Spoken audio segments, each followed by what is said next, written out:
We're going to be doing a build of the GC Ultimate to show you what this build process looks like, and these are the latest sample parts. This is pretty close to what you'll be getting in production. I've already updated this main board, which I will cover in another video. So the first thing we're going to do, I'm going to be building an analog setup, and so when you get these parts, you are going to receive the analog sliders separately. And if you look here in shipping, these pins got a little split, which is not a huge deal. I can just take my little screwdriver and straighten that out, which is perfectly fine. And we're going to plug it into the board just like this. And we're going to repeat that for both sides. And here's the other side. And it just plugs in. And so now you have both of your analog sliders installed. The next thing we'll move on to is installing the buttons into the shell. Here's the shell. This is the spice orange color. And we're going to go ahead and install our A, B, X, Y buttons. And those only go in one way.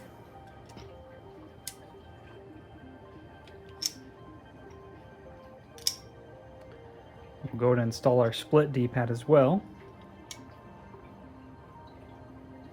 And each of these four pieces are identical. They can go in anyway, really.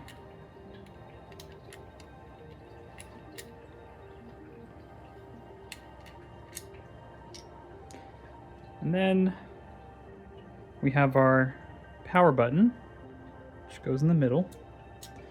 And our other peripheral buttons, this is a unique aspect of these, is they do go in one way. They have a little dot, and that indicates which way is up.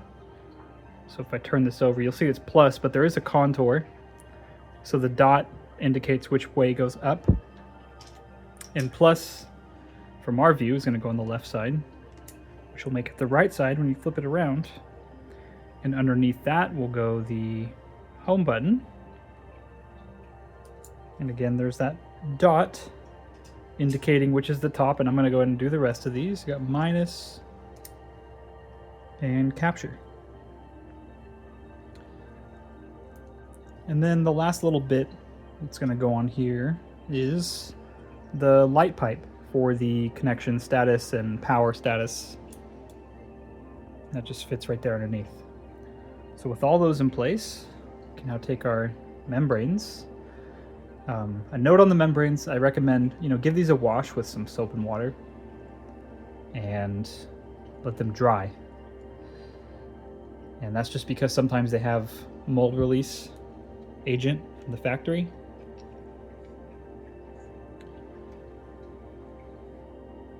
Okay. We got those in place. Now, I'm going to set this down for just a moment, and I'm going to show you something here. On the rear, there's this little ribbon connector that goes to the C board. And I'm going to go ahead and pre-connect and pre-bend our cable. So it just plugs in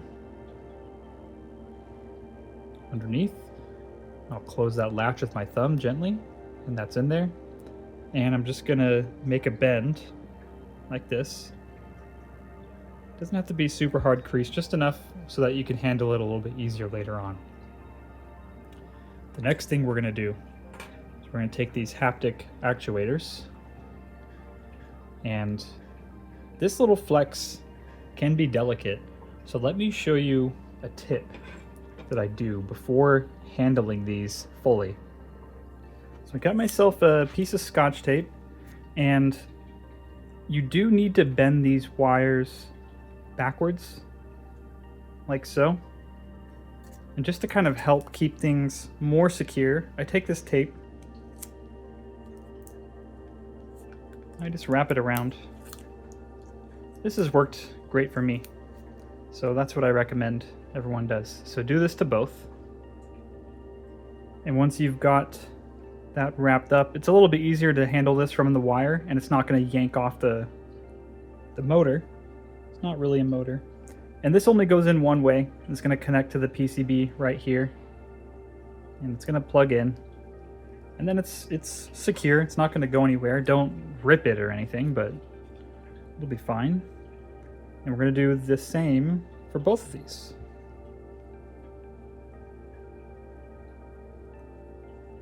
Okay, our main board's looking good, but there's one more thing we have to take care of for this. And this is the analog trigger paddles. They just plug in like so. It's one on each side, and we'll handle the wire management next. And I'll show you what that looks like.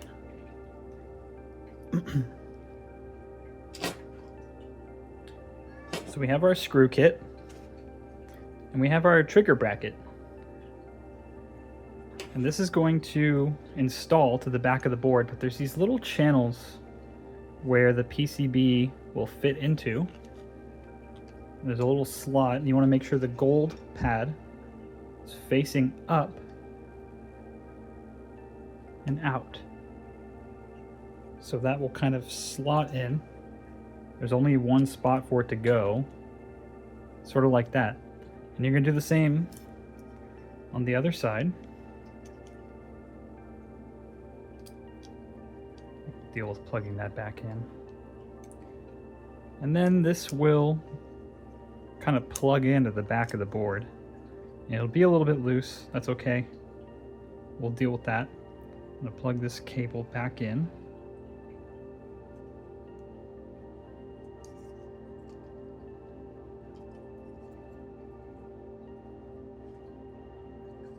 That's looking good. Now, we're going to flip it over. There are two screws, which will help to hold the trigger bracket. And it's these small screws, these little ones. There's a few with your kit. Goes through this hole. And you're just going to screw that in. And don't over tighten. Don't want to strip any of the plastic and then ruin. So you just go until it feels good enough. So that looks great. Flip it over. We've got our triggers. They're plugged in. So that will handle the digital press. And now we're ready to put this into the shell. So we'll take our shell assembly. We've already had it. I'm going to drop this in carefully, making sure everything lines up.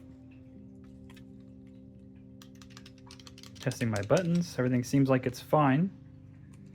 And the rumbles are kind of dangling out, but we're going to deal with that in just a moment. There's two more screws that'll go on either side of the board. These screws are magnetic, thankfully. And these screw into the shell just a little bit. These are not meant to be super deep screws or super tight. They're just meant to hold the PCB in place while you're assembling everything together. Make it a little bit more secure. So not over tightened, just enough. And we're looking good here. Finally, these haptic motors, they're going to go sideways into this little channel. You're going to make sure it's pressed all the way against the little screw post. Okay. The same thing here. Make sure it's pressed all the way against the screw post. We can kind of bend this wire out of the way, make sure it's not going to get pinched by the shell halves. And we are now ready to install the C-stick. So we have our C-stick right here. And I'm going to put my C-stick cap on it. Looks good. I'm going to pre-open the latch. This drops in right on top here. And it has a little spot on the shell to kind of notch into place. We're going to use the last small screw. Make sure that it's not the flat screw that would be used for the gate plate. Okay, it's kind of hard to see it. Let me show you what that looks like. So this flat screw is for the gate plate with a little taper. So that's not the one we're using. We're using the thicker screw. It's meant to thread into the plastic. We're going to install it into this little hole right here to secure this board in place. Okay, doesn't have to be a super tight fit, and again, be sure not to strip it. And I think I could do this with my fingers. You might want some tweezers. I think I am gonna have to grab some. So let me grab a pair of tweezers. It'll make it a little bit easier to install, and I'll show you what that looks like. I'm sure if you have really nimble fingers that you could probably get away with it, but I'm just going to use these tweezers and gently pull this cable over and plug it in.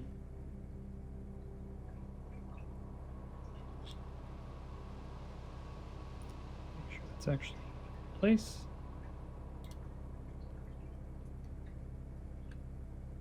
And then clip it down.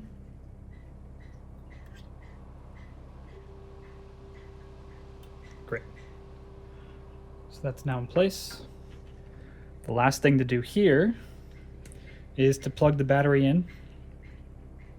And upon plugging in, immediately the lights are going to come on. And I'm going to go ahead and turn off the controller by holding the power button. And that's a good way to just see if you're got everything right so far. And I'm going to kind of wrap this around. This is kind of how I want it to sit in the shell. And we're done with this half of the assembly for now. Now we're going to deal with the trigger assembly. You'll have these two trigger membrane holders. They do a little bit more than that functionally, but that's just what I'm calling them. We're going to take these membranes, install it into the back, just like so. We'll do that for both.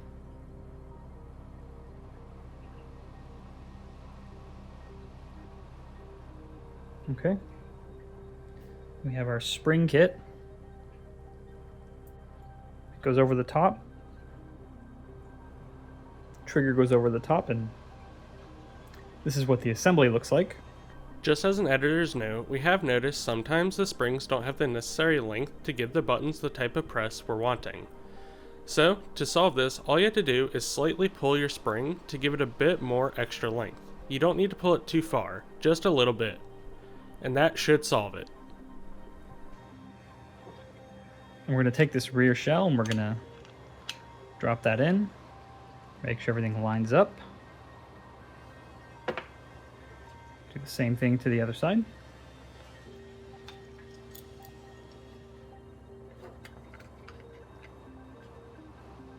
And the rear assembly is ready to go. And finally,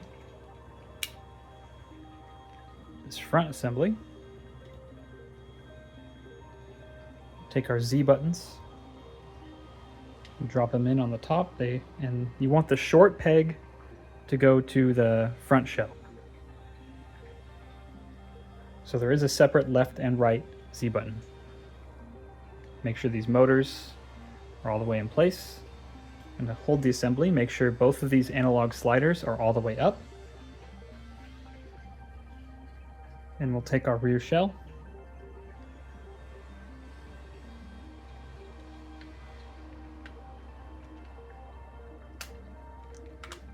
Kind of wiggle it together.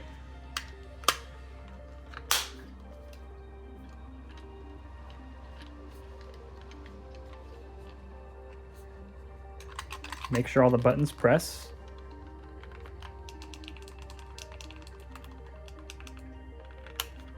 Now we can take our T8 screwdriver bit and we're going to install the large screws into the shell to tighten everything up.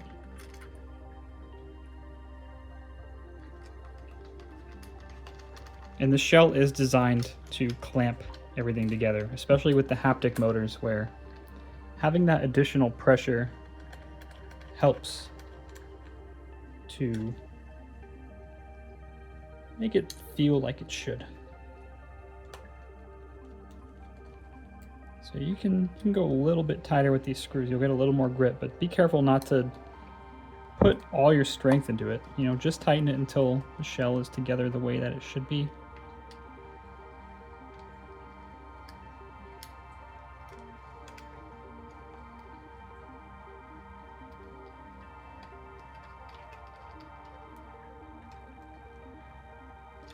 There's 6 of those.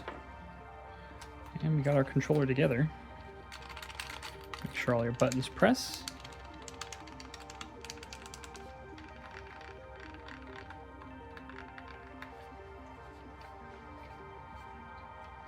And finally, oh, I missed one screw.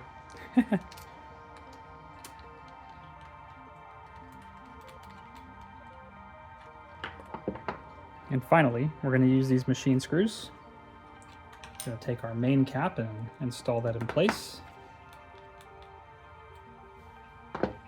Change back to our T6 driver. And this gate plate only goes on one way. There's a little keyed notch which fits into there. And you don't need to over tighten the gate plate either. You just want it to be firm. And you can do the round gate plate or the octagon. For this sample, I only have the octagon. You can test the power, make sure it powers on.